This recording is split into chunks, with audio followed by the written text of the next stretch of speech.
Welcome to Penrose Learning, where we make understanding easy. You start by assessing the bird directly. Observe stance and gait for asymmetry, and note any swelling or cuts.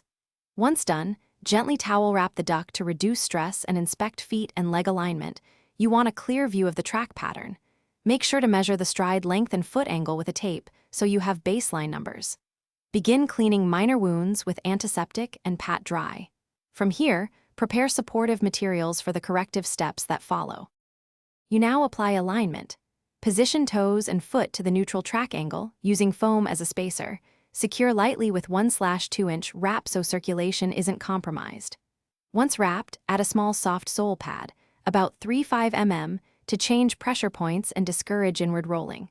After that, start controlled short walks on a non-slip surface for muscle memory. Keep sessions brief at first and gradually increase. Monitor circulation and behavior. Finish by transitioning to strengthening and monitoring. Progressively lengthen walks over 2 to 4 weeks and incorporate gentle terrain changes to build stabilizing muscles. Make sure to inspect skin and circulation at each wrap change and replace padding when compressed. Note gait symmetry improvements with your original measurements. If the duck regresses or shows pain, stop and check for infection or pressure sores. Poor fit often causes complications. At that point, consult a veterinarian for imaging or alternative orthotics so you don't prolong injury.